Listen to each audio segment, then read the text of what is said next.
उसके बाद देखेंगे क्या टाइप के क्वेश्चन होते हैं इसके अंदर। पहला, आज का मेरा टॉपिक है पजल्स।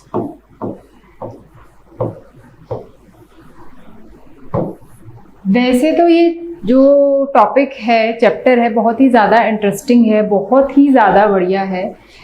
प्रॉब्लम कहाँ आती है, जब हमारा कोई टफ एग्जाम हो और एक ही पजल के अंदर आपको बहुत सारी चीज़ें निकालने के लिए दी हुई हो। जैसे कई बार क्या होता है, इस पजल के अंदर एक पजल का टाइप होता है that is known as blood relation.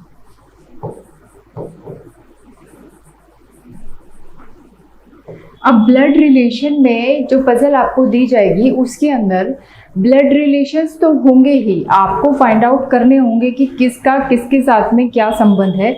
उसके साथ में आपको फाइंड आउट करने होंगे उनके profession and mode of transportation. कहने का मतलब है, सपोज आपके पास में ब्लड रिलेशन से रिलेटेड कोई भी पजल एग्जाम में आती है तो आपको दिया हुआ होगा कि ए से लेकर के ए, बी, सी, डी,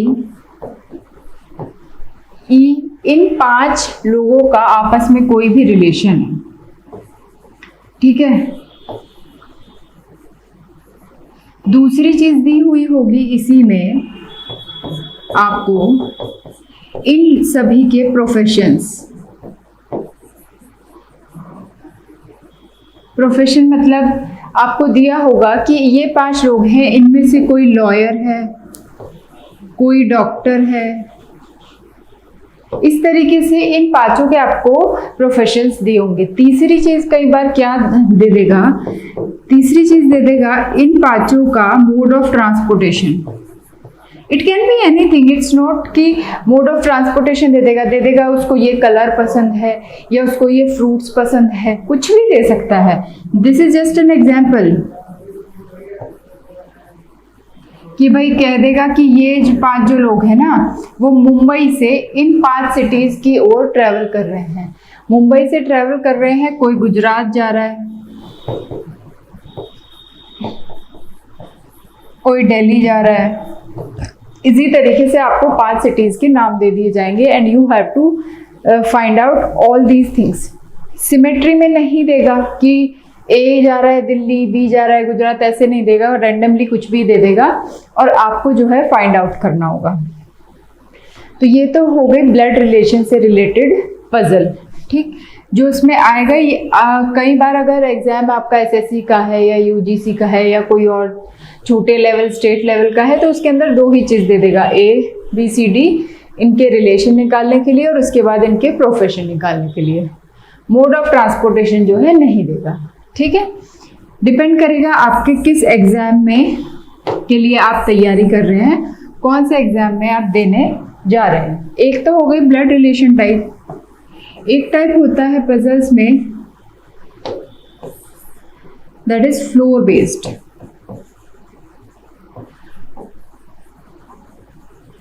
फ्लोर बेस्ड पजल किस टाइप की होती है, आपको दे देगा कि 5 फ्लोर हैं, 1 2 3 4 5 6 फ्लोर है।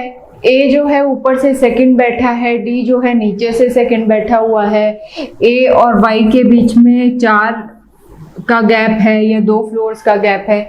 इस तरीके से फ्लोर बेस दे देगा। अगेन अगर आपका एग्जाम टफ लेवल का है तो ए बी सी डी के फ्लोर देने के साथ साथ वो इनके प्रोफेशन दे देगा, मोड ऑफ ट्रांसपोर्टेशन दे देगा कि इनको ये वाले एनिमल्स पसंद हैं या फिर इनको ये वाले फ्रूट्स पसंद है। इट कैन बी एनीथिंग, वो कुछ भी दे सकता है। It will depend on your exam. ठीक है, बेसिकली फ्लोर बेस्ड पजल होते क्या है कि फ्लोर्स के ऊपर आपको जितने भी पर्सन दिए होंगे इनकी सेटिंग करनी होगी, आपको डेटा, इंफॉर्मेशन, डायरेक्शन सब कुछ दिया होगा। ठीक है, एक तो हो गई फ्लोर बेस्ड। थर्ड, एक आप लोगों ने बहुत ही कॉमन पजल है जिसके बारे में बहुत बहुत बहुत हर एग्जाम में आता था। अब तो मुझे लगता है कि कम आता है ये वाला, लेकिन पहले बहुत आता था, सर्कुलर पजल।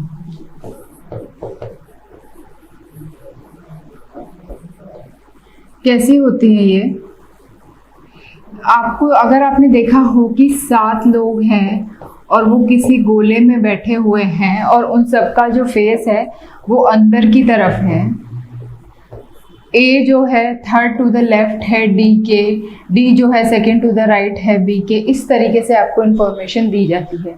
अगर आप लोग एग्जाम की तैयारी कर रहे होंगे तो आई एम श्योर कि ये वाली पजल मोस्ट फेवरेट है एग्जामिनर की, हमेशा आता है ये पजल। सर्कुलर बेस्ड है, again it will depend on your examination level के ए का प्रोफेशन दिया होगा, मोड ऑफ ट्रांसपोर्टेशन दिया होगा, या फिर क्या आपको दिया हुआ है, ये डिपेंड करेगा आपके एग्जाम में। अगर सिंपल है तो सिंपल आपको इनको बिठाना होगा इनकी जगह, और कुछ नहीं करना होगा। लेकिन अगर टफ लेवल का एग्जाम है तो फिर वो कुछ भी दे सकता है। देखिए, ठीक है, एक पजल का टाइप हो गया हमारे पास में। ये देखो भाई, आज के टाइम में जो एग्जाम आ रहे हैं उनमें पजल्स के बहुत सारे डिफरेंट टाइप्स हैं, तो बहुत सारे डिफरेंट टाइप्स हैं, इसलिए घबराने वाली बात बिल्कुल नहीं है। सारे के सारे टाइप्स हम लोग देखेंगे। एक होती है 4th नंबर टाइप की, डायरेक्शन बेस्ड कह लो इसको।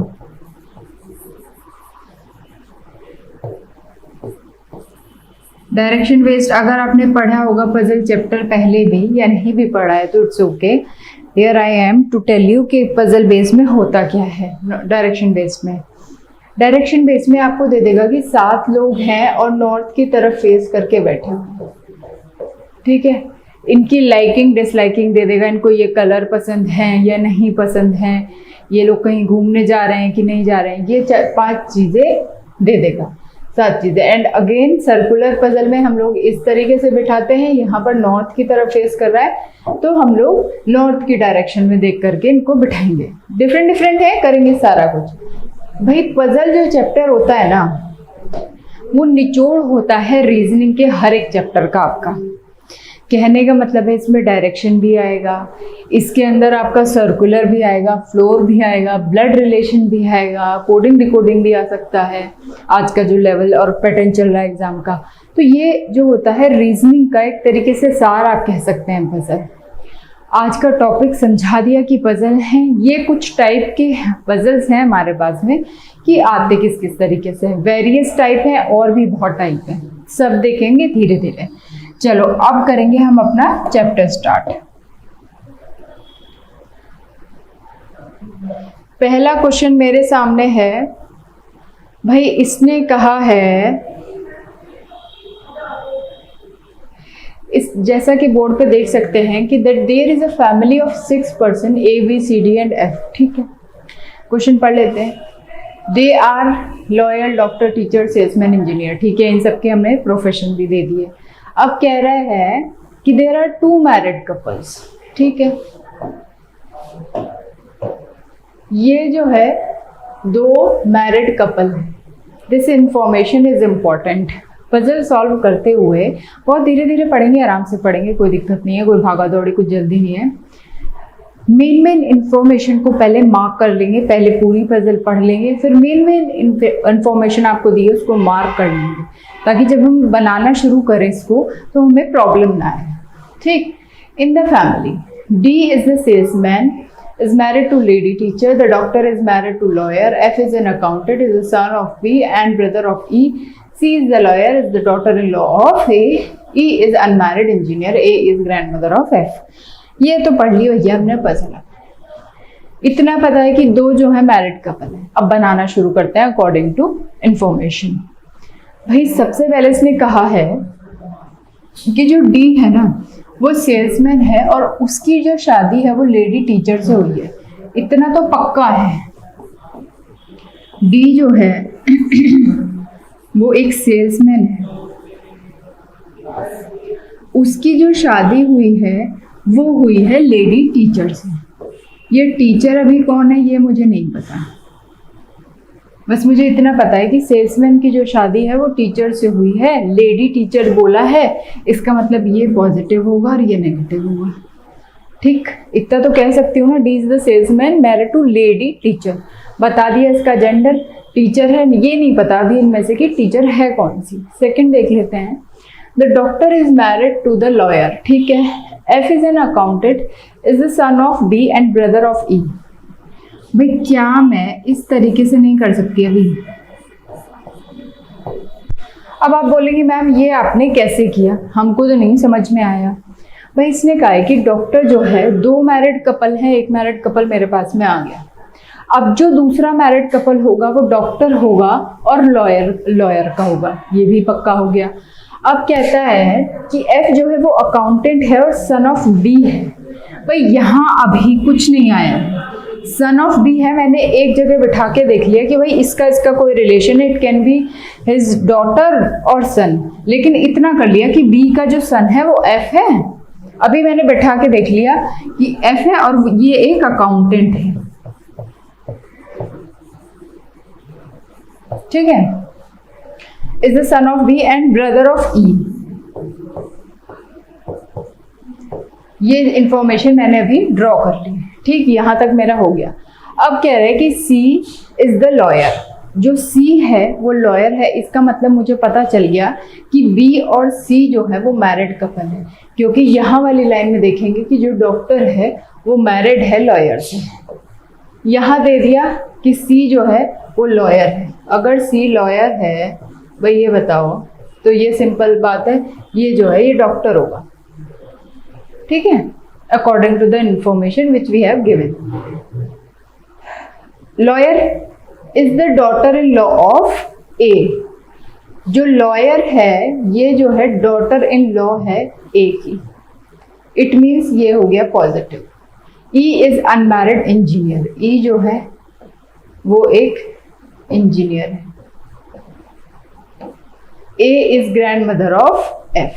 ये बिल्कुल हमारा ऑलरेडी रिलेशन फैमिली ट्री जो है बन चुका है, ठीक है। तो जो ब्लड रिलेशन होगा उस पे बेस्ड जो पजल होंगी वो आपकी सॉल्व होंगी इस तरीके से। इंफॉर्मेशन पढ़ते जाइए। पहले पढ़ा 2 मैरिड कपल, बना लिया हमने। जो मैंने बी को एफ को बी का सन बताया था, ये गलत भी हो सकता था।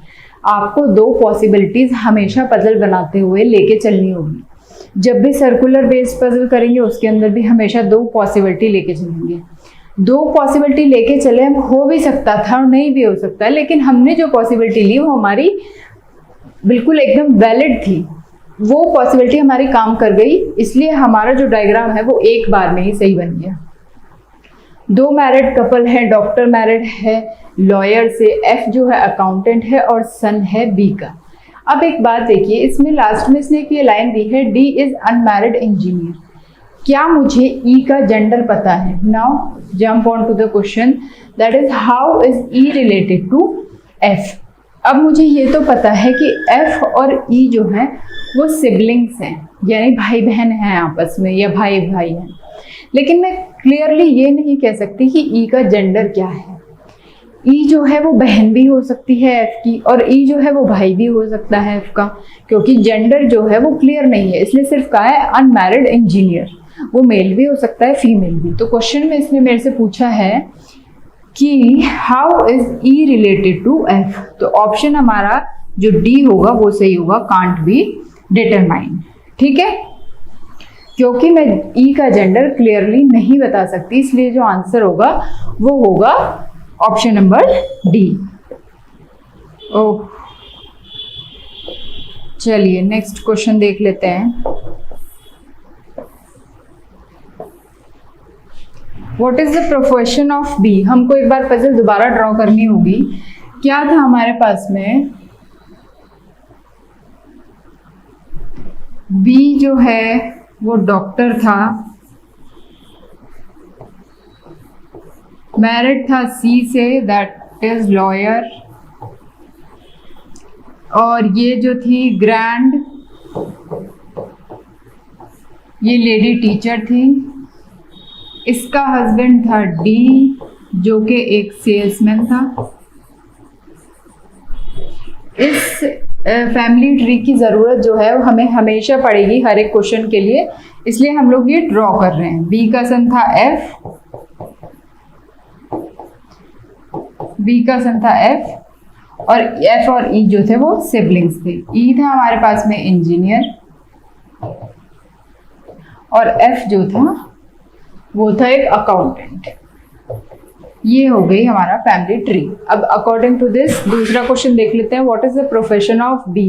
हियर इज इट बी, और बी का प्रोफेशन है डॉक्टर, यानी ऑप्शन नंबर बी जो होगा वो करेक्ट आंसर होगा, ठीक है। चलो नेक्स्ट देखेंगे।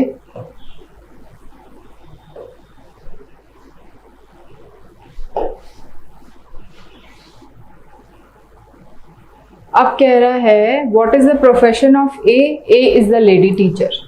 यहाँ हमको दिया हुआ है A is lady teacher, option number B जो होगा वो करेक्ट होगा। आपको सिर्फ जो टाइम लगेगा वो पहले क्वेश्चन के लिए लगेगा, या कह लीजिए कि सिर्फ और सिर्फ फैमिली ट्री बनाने के लिए लगेगा।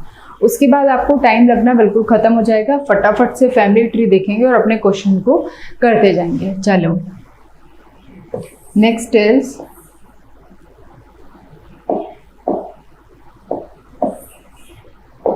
फिर कहा है which of the following is one of the couple.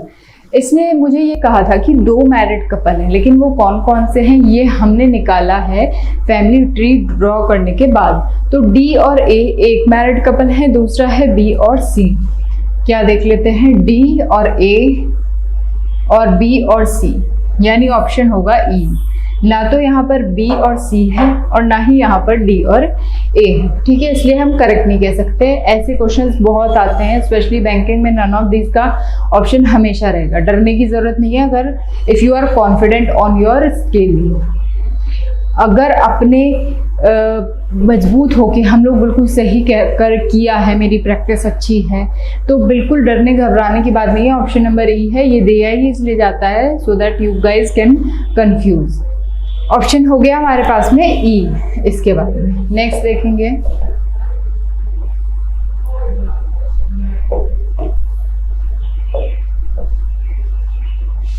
अब आपको दिया है how is D related to F. जो डी है वो एफ से कैसे रिलेटेड है। क्या आप फैमिली ट्री देखने के बाद में नहीं बता सकते जो डी है उसका क्या रिलेशन है एफ से। जो डी है वो ग्रैंडफादर है एफ का, यानी ऑप्शन नंबर ए। जो डी है वो ग्रैंडफादर है, क्योंकि पहले में ही दिया हुआ था कि जो सेल्समैन है उसकी शादी एक लेडी टीचर से हुई है। अगर इसकी शादी लेडी टीचर से हुई है तो लेडी है, सिंपल सी बात है, मेन से ही हुई होगी, मेल से ही हुई होगी। तो इसलिए जो हमारा ऑप्शन है डी का रिलेशन क्या है एफ से, वो है ग्रैंडफादर। ई का भी ग्रैंडफादर है। अगर हमसे पूछा जाता कि इसका रिलेशन बताइए ई के साथ में, तब भी मैं ग्रैंडफादर कहती। लेकिन अगर मेरे से पूछा जाता कि ई का रिलेशन बताइए डी से, अगर मेरे से ये पूछा जाता कि ई का रिलेशन बताइए डी से, तब मैं क्या बताती? तब मैं ये बताती कि ई का रिलेशन मैं कांट बी डिटरमाइन, क्योंकि ई का मुझे जेंडर नहीं पता। ई जो है ग्रैंड डॉटर भी हो सकती है और ग्रैंड सन भी हो सकता है। ठीक, ऐसे क्वेश्चन भी आपके एग्जाम में बनते हैं, हमेशा ध्यान रखेंगे इस चीज का। नेक्स्ट देख लेते हैं, ये हमारे पास में सेकंड पजल है। अब इसको ड्रॉ कर लेते हैं, देखते हैं क्या कह रहा है ये हमारी पजल के अंदर। ठीक है, चलो। कह रहा है कि 6 lecture are organised during a week starting from Monday to ending on the Sunday. जब भी ऐसे क्वेश्चन आए हमेशा ड्रॉ करना वहाँ से शुरू करिए जहाँ से चीज़ें जो हैं स्टैग्नेंट बनी हुई हैं। स्टैग्नेंट का मतलब जो श्योरली दी हुई है, जो दी ही हुई है कि इनमें कोई चेंजेस नहीं हो सकता। कहने का मतलब है भाई, इसने कहा है कि 6 लेक्चर हैं और स्टार्ट हो रहे हैं मंडे से लेकर के संडे तक। इसका मतलब ये हो गया कि मंडे पहला लेक्चर होगा, ट्यूसडे दूसरा लेक्चर होगा, वेंसडे जो होगा थर्ड, थर्सडे होगा आपका fourth, Friday, Saturday and Sunday. ठीक भाई, मंडे से स्टार्ट होके संडे पे खत्म। इतनी चीजें तो पक्का हैं। तो मैंने ये सबसे पहले ये 6 जो लेक्चर हैं ये स्टैग्नेंट उनके डेज, इनको ड्रॉ कर लिया ताकि आगे की जो इंफॉर्मेशन है इजीली मैं सॉल्व कर सकूं। ठीक, क्या कह रहा है? Computer science is not on Tuesday and Saturday, psychology is exactly after organizational practice, statistics is not on Friday and there is a holiday for one day between states and research method, there is not any lecture before economics because it is a holiday and Monday is not a holiday। भाई ये 2-3 चीज़ें दे दी हमको इसने। अब इसी information के base पे हमको आगे की जो पजल है हमारी सॉल्व करनी है। भाई पहले इसने देखा है कि एक दिन जो है वो ऑफ है, हॉलीडे है, मंडे को ऑफ नहीं है, इतना तो मुझे पक्का पता चल गया। दूसरी चीज मुझे क्या पता चली है कि इकोनॉमिक्स से पहले दिन ऑफ है, यानी इकोनॉमिक्स का लेक्चर जिस दिन है उससे एक दिन पहले जो है हॉलीडे है। ठीक, इतनी चीजें मुझे पता चल गई हैं। अब इसने कहा है कि साइकोलॉजी जो है वो एग्जैक्टली आफ्टर है ऑर्गेनाइजेशनल प्रैक्टिस की। देखिए, मैं यहाँ पर बोर्ड पर सिर्फ एक ही प्रैक्टिस के लिए आपकी एक ही पॉसिबिलिटी बना पाऊंगी। आप लोगों को लेके बैठना है और फटाफट से बहुत सारी पॉसिबिलिटीज बनानी है। एक चीज है कि ऑर्गेनाइजेशनल प्रैक्टिस के बाद में साइकोलॉजी है, ये पता चल गया। कह रहा है कि कंप्यूटर साइंस जो है वो ट्यूसडे नहीं है, जो कंप्यूटर साइंस है वो ट्यूसडे को नहीं है और सैटरडे को भी नहीं है। ठीक है, अब कह रहा है, ये हमने बना ही लिया कि साइकोलॉजी जो है वो एग्जैक्टली आफ्टर है ऑर्गेनाइजेशनल प्रैक्टिस के। Statistics is not on Friday, states जो है वो फ्राइडे को नहीं है।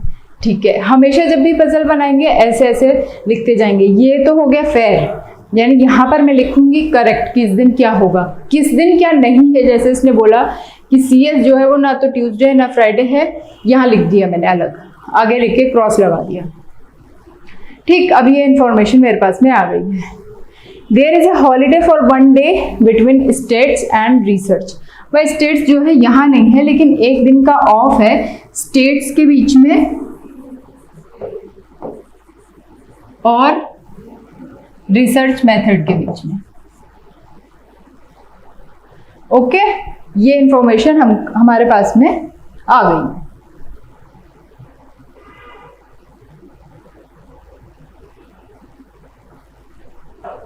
Not on Friday, there is a holiday for 1 day between states and research method. There is not any lecture before economics. यानी अब इतना मेरे पास श्योर है कि इकोनॉमिक्स से पहले जो होगा वो होगा हॉलीडे हमारा, और स्टेट्स और रिसर्च मेथड के बीच में एक कोई भी लेक्चर है, यानी एक दिन का गैप है।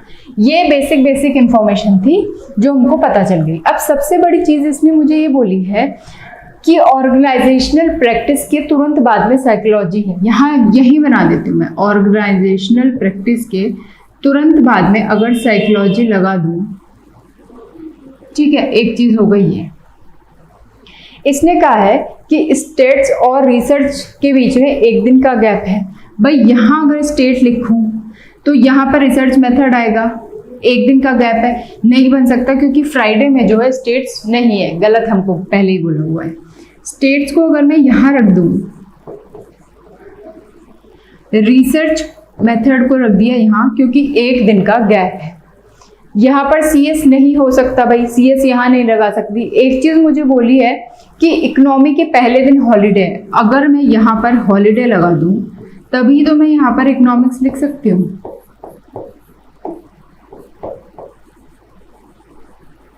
बचा मेरे पास CS में यहाँ लिख सकती हूँ। ठीक है, अब देख लेते हैं हमारी जो पजल है, हमको जो इन्फॉर्मेशन दी हुई है उसके हिसाब से सही है कि नहीं है।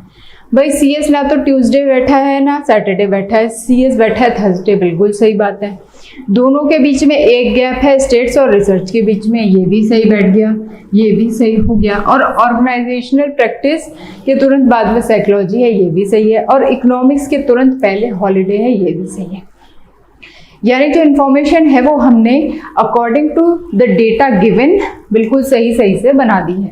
अब हम अपने क्वेश्चंस देखेंगे कि हमारे जो क्वेश्चन है वो उससे सही हो भी रहे हैं कि नहीं। कहता है कि which of the following is the last lecture organise. Puzzle से देख सकते हैं संडे को लास्ट है इकोनॉमिक्स से, यानी none of these, option number E, none of these. हमारा जो है इकोनॉमिक्स लास्ट है, इकोनॉमिक्स इसमें दिया नहीं है ऑप्शन में, इसलिए हमारा करेक्ट आंसर होगा नन ऑफ दीज। नेक्स्ट देख लेंगे। नेक्स्ट मुझे दिया हुआ है which of the following lecture falls on Monday and Sunday. Monday को और संडे को कौन कौन से लेक्चर हैं। मंडे को है ऑर्गेनाइजेशनल प्रैक्टिस, संडे को है इकोनॉमिक्स। देख लेते हैं कहाँ पर है, ये रहा option number C. Organisational practice and economics Monday और संडे में है। इसका मतलब ऑप्शन नंबर सी जो होगा वो बिल्कुल करेक्ट होगा।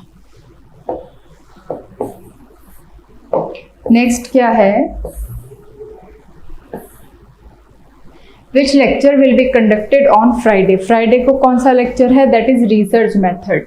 देखिए मैंने पहले भी कहा है ऑप्शन नंबर ई जो होगा करेक्ट होगा, रिसर्च मेथड का कहीं भी ऑप्शन नहीं है। डरने घबराने की बात बिल्कुल नहीं है, प्रीवियस ईयर पजल्स है, बिल्कुल सही है। अगर आपको ऑप्शन में नहीं मिल रहा है तो सिंपली नन ऑफ दीज लगाइए, ठीक है। तो ये हो गया हमारा क्वेश्चन कि फ्राइडे को रिसर्च मेथड है, ऑप्शन में नहीं दिया है, तो ऑप्शन नंबर ई जो है वो करेक्ट होगा। नेक्स्ट देखेंगे question number 9, that is how many lecture were organised between economics and psychology, that is 1 2 3। एक दिन का हॉलीडे यानी ऑप्शन नंबर 3, ऑप्शन नंबर 3 यानी सी 3 लेक्चर। इसने पूछा है कि ये बताओ कि कितने लेक्चर जो है ऑर्गेनाइज है इकोनॉमिक्स के बीच में और साइकोलॉजी के बीच में। लेक्चर तो 3 ही है ना, स्टेट्स, सीएस और रिसर्च मेथड। एक दिन का तो हॉलीडे है। अगर पूछता कितने दिन है तो हम हॉलीडे भी काउंट कर लेते, लेकिन चूंकि पूछा है लेक्चर तो सिंपल 3 लेक्चर है। आंसर हो गया ऑप्शन सी।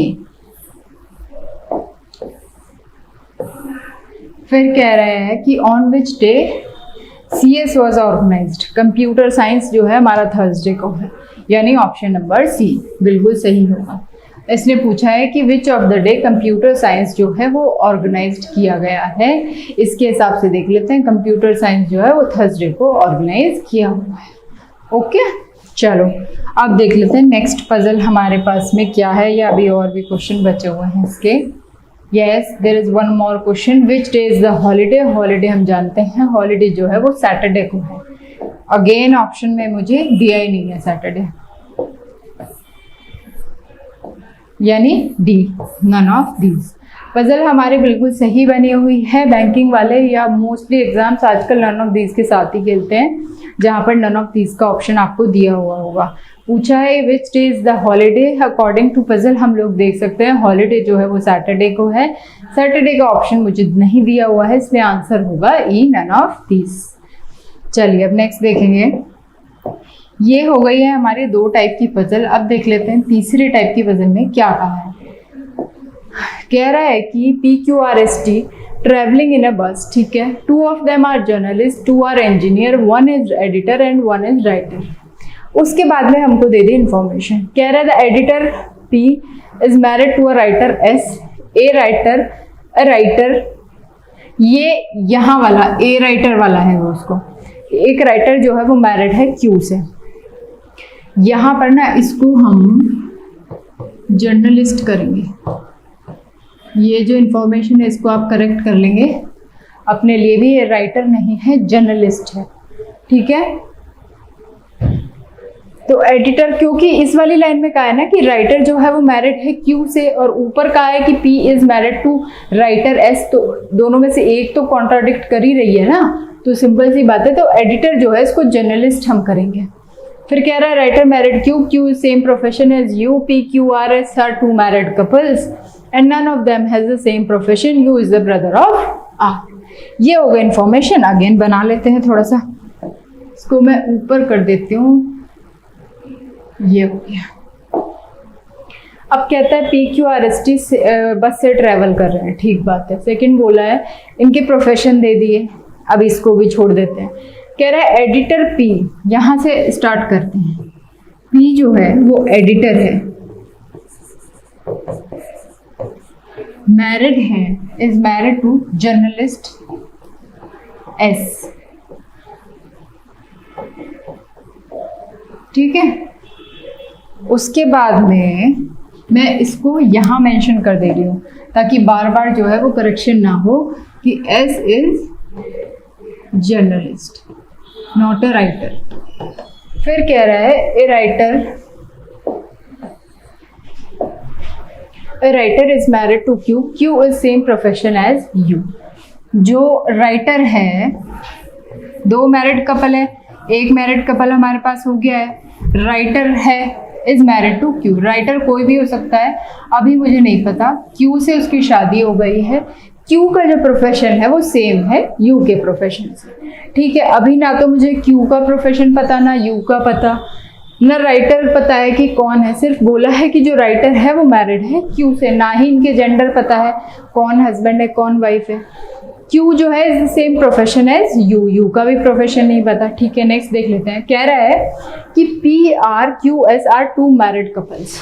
अब ही मेरी बात बन गई है भाई, पी और आर तो पहले से ही शादीशुदा है, क्यू भी है, तो यहाँ पर जब पी हो गया, एस हो गया, क्यू हो गया, बचा कौन? आर, यानी आर इज अ राइटर। ठीक, जेंडर मुझे अभी भी नहीं पता है। अब कह रहा है कि and none of them has a same profession, यानी कोई दो जर्नलिस्ट नहीं हो सकते, एडिटर नहीं हो सकते, राइटर नहीं हो सकते। भाई एडिटर एक था, राइटर एक था, हो गया हमारे पास में, लेकिन दो जर्नलिस्ट हैं, दो इंजीनियर हैं। भाई एक जर्नलिस्ट तो आ गया, सेम प्रोफेशन हो नहीं सकते, तो प्रोफेशन क्या बचा इसका? इंजीनियर। प्रोफेशन क्या बचा? इंजीनियर। अब कह रहा है none of the U is brother of R, U जो है वो ब्रदर है आर का, और यू का जो प्रोफेशन है वो सेम है हमारा क्यू के साथ में। तो जो पजल बनी वो ये बनी, लेकिन पजल तो मेरे पास में बन गई, इसका जेंडर मुझे पता है और किसी का जेंडर मुझे नहीं पता है, मेल है कि फीमेल है इतना पता है, मैरिड कपल है। ये बन गई पजल। अब देख लेते हैं अपने question. Which of the following pair shows that journalist, यानी ऐसे कौन दो हैं इनमें से जो दोनों के दोनों जर्नलिस्ट हैं। ऑप्शन में देखेंगे भाई, एक तो हमारे पास में है journalist S, P editor, R writer, Q engineer और यू भी इंजीनियर। क्या मेरे पास में अभी कोई बच रहा है? भाई पी हो गया, क्यू हो गया, आर हो गया, एस हो गया, टी। टी जो है मेरे पास में जर्नलिस्ट है, इसका क्या रिलेशन किससे है ये नहीं पता, लेकिन इतना तो पक्का पता है ना कि टी बचा और एक प्रोफेशन बचा, तो वो हो गया जर्नलिस्ट, जो बचा वही जर्नलिस्ट है। इसका किसके साथ में क्या रिलेशन है उसके बारे में कोई इन्फॉर्मेशन गिवन है नहीं, तो don't think about much, information नहीं गिवन है, जो बचा है उसको उसके साथ में ऐड कर दो। टी बचा और एक प्रोफेशन बचा, दैट इज जर्नलिस्ट, साथ साथ आ गए। यानी कि जो जर्नलिस्ट के पेयर इसने पूछा है वो है एस और टी, यानी ऑप्शन नंबर बी जो है वो बिल्कुल करेक्ट है। ठीक है, चलो नेक्स्ट है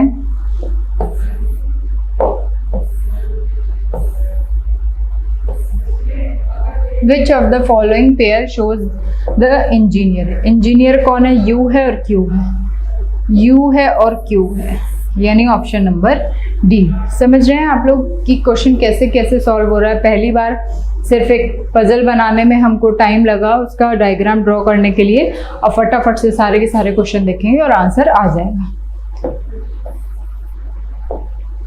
अब कह रहा है which of the following is the married couple. दो मैरिड कपल दिए हुए थे, पी और एस, पी और एस ऑप्शन में है नहीं, आर और क्यू, यानी क्यू और आर, ये हो गया ऑप्शन नंबर सी। भाई जेंडर मुझे पता नहीं है, कौन फीमेल है कौन मेल है, लेकिन इतना पता है कि एक मैरिड कपल पी और एस है और दूसरा जो है वो आर और क्यू है। ठीक है,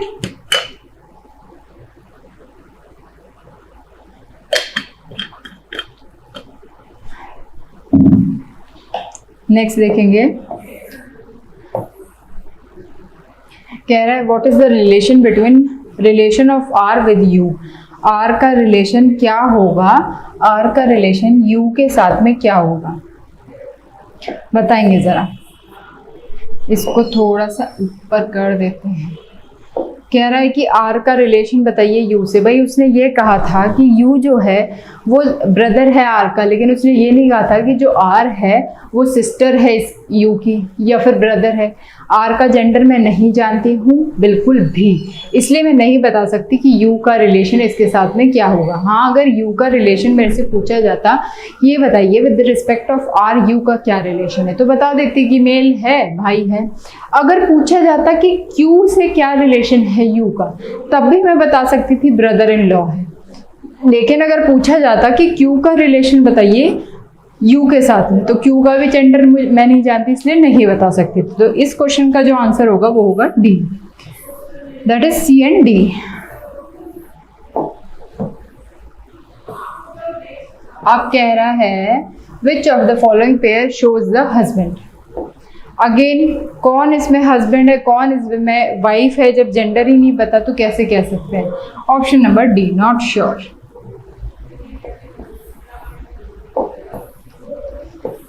फिर कह रहा है, अब हमारा नेक्स्ट क्वेश्चन, ठीक है।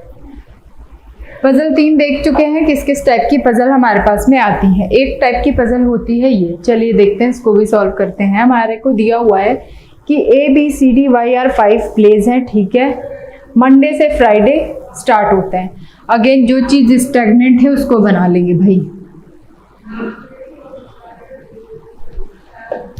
मंडे है ना, Monday, Tuesday, Wednesday, Thursday and Friday, ये क्या है, 5 प्लेज है, ठीक। डेज हो गए ये हमारे पास में। अब कह रहा है per day 1 play will be stage, okay. 1 day will be provided for the rest, यानी एक दिन का बीच में हॉलीडे है, ये भी ठीक है।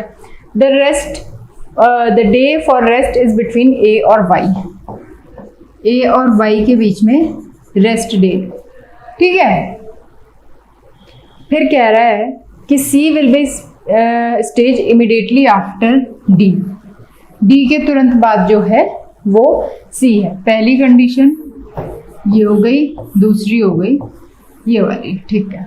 फिर कह रहा है वाई इज ऑर्गेनाइज 2 डे एगो स्टेजिंग द सी, सी के 2 दिन पहले वाई है। अगर एक सपोज मैं पॉसिबिलिटी बनाऊं, सी यहाँ बना दिया, 2 दिन पहले वाई बना दिया, यहाँ बना दिया ए, यहाँ हो गया rest day according to first condition, D के तुरंत बाद में है सी। तो क्या मेरे पास में इस तरीके से पजल नहीं बन जाएगी? पजल्स के लेवल अभी बहुत सिंपल हैं। अगर आप लोग कहेंगे तो आने वाली क्लासेस में हम लोग टफ पजल्स भी सॉल्व करेंगे, but it will depend on your comments. आज बेसिक बेसिक देख रहे हैं। कहा है हमेशा जब भी आपको इस तरीके की पजलें दी हुई हो या कुछ भी कोई भी पजल दी हुई होगी, हमेशा नोट करेंगे इंपॉर्टेंट इन्फॉर्मेशन। ऐसा नहीं यहाँ इसने लिख दिया तो पूरा लिखने जाएंगे कि the day for rest is between A और वाई। सिंपली देख लिया कि ए और बी के बीच में रेस्ट है, पहली कंडीशन। डी के तुरंत बाद में सी है, दूसरी कंडीशन। नीचे से बनाना शुरू कर दिया, सिंपल बन गया, ठीक है। अब हम लोग देख लेते हैं, 5 लेक्चर है, अकॉर्डिंग टू देम अपने क्वेश्चन देख लेते हैं। पहला क्वेश्चन इसने दिया हुआ है which play stage on Monday, that is A, यानी option number D is correct answer, ठीक है। कहा है कि which of the following play stage on Monday. Next है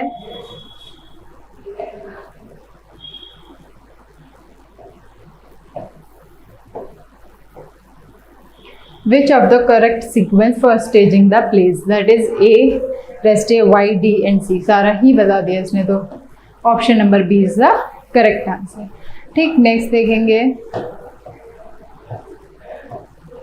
कह रहा है how many days interval between A और डी, डी के बीच में 2 दिन का इंटरवल है हमारे पास में।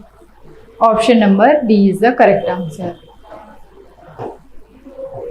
फिर कह रहा है which was the rest day, rest day है हमारे पास में ट्यूसडे, रेस्ट डे है हमारे पास में ट्यूसडे, यानी option number A is the correct answer, okay. Next देख लेते हैं which day was C stage, stage हुआ है ये सैटरडे को, that is option number D. Stage हुआ है फ्राइडे को, सॉरी, यानी option number A Friday. C को बोला है कि सी जो प्ले है वो किस दिन स्टेज हुआ है, फ्राइडे को स्टेज हुआ है। ध्यान रखेंगे सैटरडे तो इसके अंदर है ही नहीं, मंडे टू फ्राइडे आपको दिया हुआ है, ओके। तो ऑप्शन हो गया हमारे पास में ए। नेक्स्ट देखेंगे अभी क्या है, एक और पजल है नेक्स्ट, चलिए अब इसको देख लेते हैं। भाई इसने कहा है कि 7 फ्रेंड्स हैं इस वाली पजल के अंदर, perform in stage shows on a different days Monday to Sunday. इस ऑर्डर में नहीं है, हर एक बंदा जो है डिफरेंट आइटम जो है वो प्ले करता है। अब उसके बाद में हमको दे दी इंफॉर्मेशन, बनाना शुरू कर देंगे हम लोग साथ साथ ही, ठीक है। चलो पहला हमको दिया हुआ है 7 फ्रेंड्स हैं, ठीक है। कौन सा किस दिन परफॉर्म करता है ये हम नहीं जानते, लेकिन मैं इतना ज़रूर जानती हूँ कि जो स्टैग्नेंट इन्फॉर्मेशन है, जो बिल्कुल सटीक इन्फॉर्मेशन दी हुई है, वो है मंडे टू संडे, ठीक।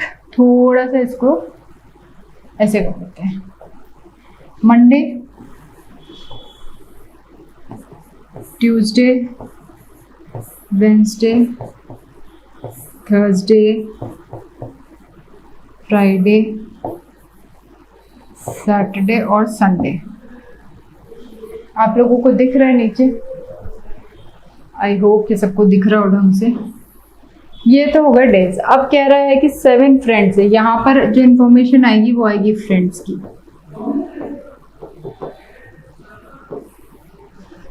तीसरी इंफॉर्मेशन दी हुई है हमारे डिफरेंट आइटम्स, ठीक है। यहाँ पर आएगा आइटम्स। अब हम अपनी इंफॉर्मेशन पढ़ते हैं और इसको सॉल्व करना शुरू करते हैं। इसने कहा है, पहली कंडीशन जो हम लिखेंगे कि B performs play on Thursday, ठीक है भाई।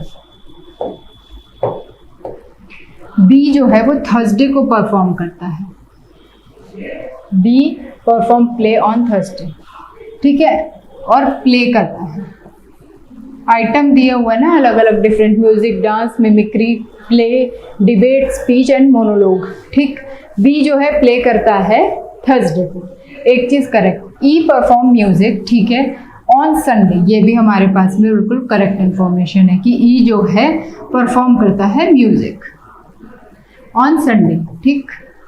अब कह रहा है कि जी परफॉर्म मिमिक्री, ठीक, but not on Tuesday and Saturday. भाई जी जो है परफॉर्म करता है मिमिक्री, इतना पक्का हो गया, पर ना तो ट्यूसडे ना ही सैटरडे, 2 दिन जी जो है परफॉर्म नहीं करता है, ना ट्यूसडे को करेगा ना ही सैटरडे को करेगा। अब कह रहे हैं C performance is next day of G performance, G के तुरंत बाद में है सी की परफॉर्मेंस, ये उसने दिया हुआ है ना। अब एक बात बताओ भाई, जी और सी कहाँ बैठ सकते हैं? यहाँ तो जी सी नहीं बैठ सकते, या तो जी सी यहाँ बैठ सकते हैं या जी सी यहाँ बैठ सकते हैं। अगेन हमेशा बोलती हूँ ना कि 2 कंडीशन बना के लेके चलिए। बोर्ड पे मेरे पास में जगह कम है, इसलिए मैं 2 पॉसिबिलिटीज नहीं लेके चल रही हूँ। आप हमेशा 2 पॉसिबिलिटी लेके चलेंगे। जैसे अभी कंडीशन बन गई कि जी के तुरंत बाद में सी है, भाई यहाँ तो जी नहीं आ सकता और यहाँ भी जी नहीं आ सकते, यानी जी और सी यहाँ नहीं आ सकते और जी और सी यहाँ नहीं आ सकते। जी और सी को एक बार यहाँ बिठा के देख लेते हैं, ठीक। एक कंडीशन से आगे देख लेते हैं क्या कहा है उसने। डी परफॉर्म ऑन मंडे, हो गया ना गलत। जब जी और सी यहाँ बिठा दिया तो यहाँ डी को कैसे बिठा सकती हूँ? तो अब जो है मुझे करना होगा ये सही, यानी जी यहाँ, सी यहाँ, जी जो है वो मिमिक्री करता है,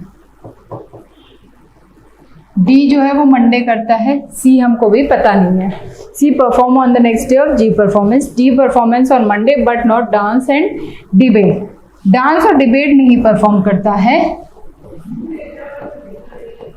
डी, ठीक है। आगे क्या कह रहा है? ए परफॉर्म मोनोलॉग, ठीक है, विच is on the next day of speech, speech के नेक्स्ट डे जो है,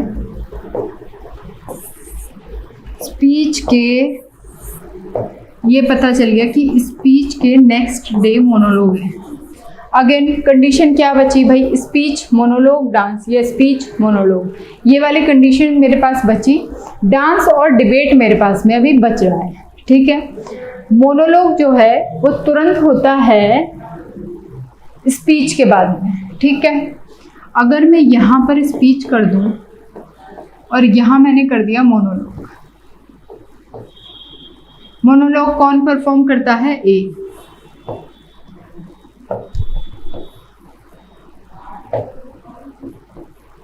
मोनोलॉग जो है ए परफॉर्म करता है, स्पीच के तुरंत बाद में मोनोलॉग है।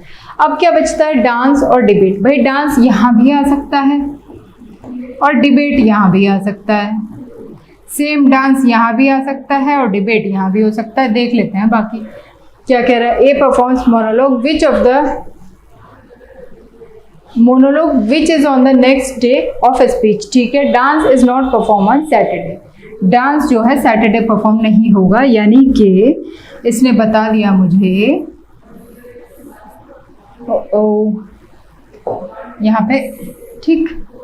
इसने मुझे बता दिया कि जो डांस है वो सैटरडे नहीं होगा, यानी बचा क्या, डिबेट बची ना, और डांस जो होगा वो होगा वेंसडे को। यही हुआ ना करेक्ट, ठीक। ऑप्शन क्या बचा मेरे पास में, एफ। तो ये हो गई हमारी पजल। लास्ट की लाइन में इसमें दिया है कि dance is not perform on Saturday. Dance और डिबेट दो चीज बची हुई थी। डांस को मैंने यहाँ पे बिठाया था, यहाँ पे बिठाया था, पर लास्ट में इसने बोल दिया कि डांस जो है वो सैटरडे को नहीं होता। अगर सैटरडे को नहीं होता तो वेंसडे मेरे पास जगह बची थी, तो वेंसडे हो गया डांस, डिबेट एक जो बची है वो हो गई सैटरडे। तो ये जो पजल है वो बनेगी हमारी इस तरीके से। अब इसी के बेस पे क्वेश्चन देख लेते हैं। पहला क्वेश्चन दिया हुआ है कि हु परफॉर्म डांस, डांस जो है वो कौन परफॉर्म करता है, एफ करता है, यानी option number B is the correct answer, ठीक। नेक्स्ट देख लेंगे। कह रहा है which item is performed by D that is speech on what day. Monday को डी जो है परफॉर्म करता है स्पीच, यानी option number D. Option number D जो है वो बिल्कुल करेक्ट हमारे पास में होगा कि डी जो है मंडे को स्पीच जो है परफॉर्म करता है। नेक्स्ट देखेंगे अब, ए परफॉर्म ऑन विच डे। ए जो है ट्यूसडे करता है, ए जो है ट्यूसडे करता है और क्या परफॉर्म करता है, दैट इज मोनोलॉग। ये हमको एग्जैक्टली जो है दिया हुआ है इस पजल के अंदर इंफॉर्मेशन में।